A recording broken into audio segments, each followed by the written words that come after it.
particular meet and greet. If y'all get bored, just raise your hand and just let us know. We'll try to do something to entertain everybody. But this is Jeremiah. I'm sorry, Jeremiah. Whoever thought his name was Jeremiah, y'all all salty because it's Jeremiah. This is Mike Schultz. This is his he produced the entire album. Mick Schultz. Hey, that's his manager over there. Thank you. I appreciate it. Okay, so first we're gonna try and pass this away. Jeremiah and Mick Schultz. Mick Schultz is the producer for the whole album. And we're going to take questions from the audience, so everybody get to ask whatever y'all got. All that I ask is that Ruthie is going to pass around this mic right here, so anybody got any questions, just kind of line up right here. If y'all been here before, y'all seen us do these meet and greets, y'all know how it works, basically. We're going to start with questions for Jeremiah and for Mick. Alright, cool. Well, y'all going to hear the song, we'll go through it, everybody's going to get autographs, get chances to take pictures and meet them, and take it from there, alright? So, Miss Ruthie, here we go. Question. Alright, I have a question. First question for Jeremiah. Why birthday sex and not any other type of sex? Well, I guess you can make it any other type of sex if you want to. I mean, don't necessarily got to be y'all birthday, you know. But I didn't even know that was gonna be the first song up. Actually, I mean, we took it up there to 92. Who broke the record? Shout out to everybody up there. And they said, out of all the songs, they were all hot, but they could play that after in between like Beyonce, Single Ladies, which was hot at the time, and which is still hot. And from there we just we took it on from there and got their feedback, and obviously they were right, because I'm glad everybody was feeling it. So I just feel like if y'all feel that, believe me, it's more. Y'all can only hear it to believe it. So Questions from the audience. Any questions? Did you create birthday sex because you did buy your girl something on her birthday? Okay, the question is, did you create the song Birthday Sex simply because you forgot to buy your lady something for her birthday? Well, I mean,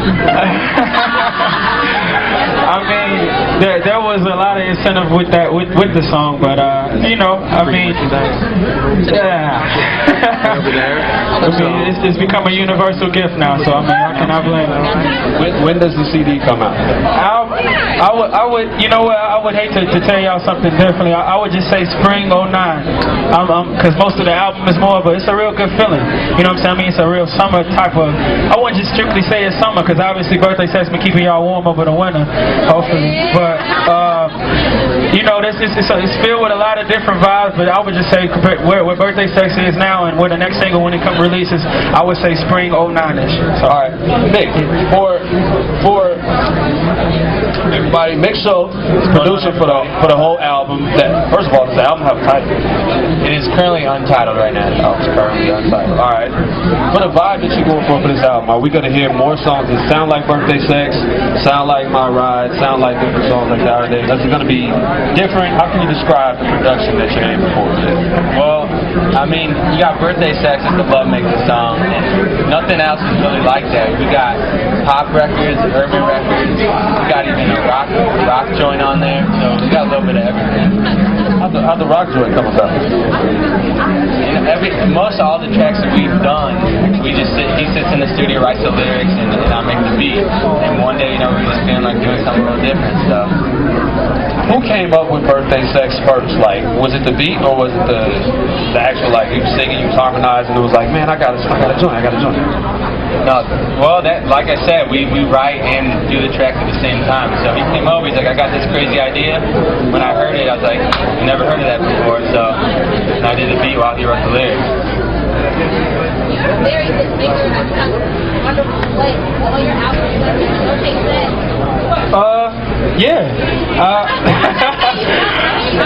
You know what? Yeah, people have been like, with the birthday. I feel like Birthday Sex, I don't want y'all to think that's the only type of record I can make. You know what I'm saying?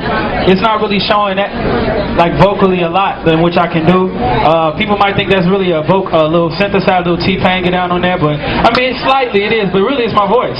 And throughout the entire album, it's like I feel like my voice now has gotten to the point it can do a lot of things now. It's not even just a type of sound. Like I can do a lot of different type of sound. You might, like on one of the joints, it might sound like Kareem Bailey to you. You know what I'm saying? Or it might sound like on here people say it sound like Dream, or Dreamish, R. Kelly-ish or whatnot. But it's a lot of different type of vibes throughout the whole entire album. And it's untitled right now because I feel like people have only heard Birthday Sex, and I can't just call it Birthday Sex unless it was a birthday baby making album. You know what I'm saying? But it's a couple on there. You said it is some other joints on there that y'all can vibe to. That's similar to like the vibe Birthday Sex brings you, and which you probably can make another baby off of as well. But yeah, I wanted to just limit it to just that type of record, and until you hear more, that's when you'll be able to really distinguish, if anything, my voice from other artists. So.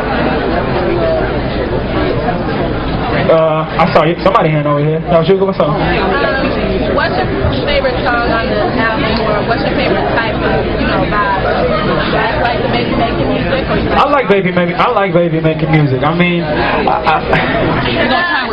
before I met Mick, I felt like that's really all I was limiting myself to. Now, I wouldn't say that, but I was making a lot of people say, you make a lot of good baby making songs. Like we can get it into this song. I was told a lot, and so it wasn't even until when I brought it to him, I hadn't even wrote the song yet, and I was just telling people like, man, I got this new single out called Birthday Sex, but I hadn't even wrote it. I just knew that it was like, I didn't, and it sounds so simple and plain, like you must have thought you heard it before, but nobody's ever wrote a song called Birthday Sex.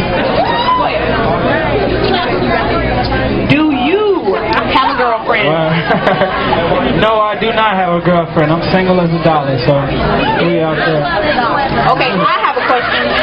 My question is, what makes birthday sex different from regular sex? It's your birthday. It's your birthday. No, I mean, like I said, you don't even necessarily got to be our birthday. Obviously, people been hitting me up like, man, even my birthday. I'm talking about all different types of people too. Like they don't even speak my language, and they like, man, we kiss your song. Like I guess that means I love y'all song, but they from different countries, and I mean, you ain't got to be your birthday, in other words. So I mean, it's the same wherever you make it. You know what I'm saying? Who am I looking forward to working with? She says. I want to work with people that make good music. You know what I'm saying? I mean, there's a lot of people out in the game right now. I feel like, how did they make it? And you know what I'm saying? But I mean, it's cool. I can ride to it with the power of repetition. You know what I'm saying? I was like, okay, I can feel this song a little bit now. But I look forward to working with Chicago natives like Kanye West, R. Kells. You know what I'm saying? Just people who can bring to the table what I feel like I can. So.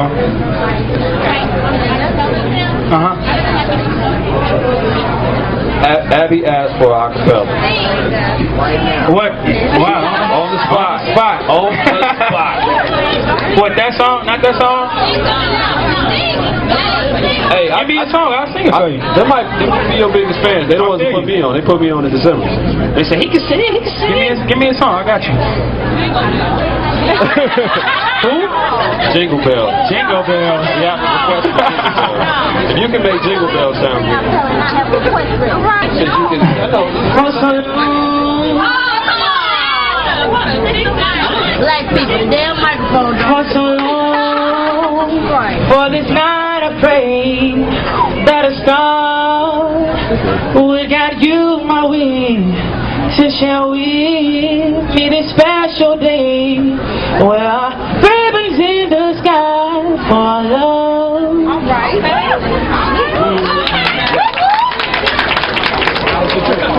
I'm with my best friend. I'm working on it. He can sing. We're working on some bogus mics, so. Alright, Hey, Wes. where do you see the future of the music industry? Why? And what do you see yourself as a pioneer? I mean, I feel like my whole life I've been into music. I mean, I feel like I've been making good music. It's just now people are getting an opportunity to hear it.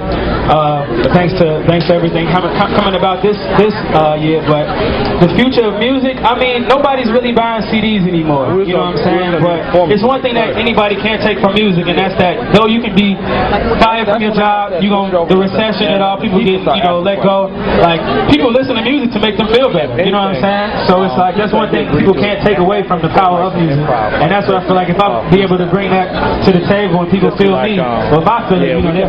So.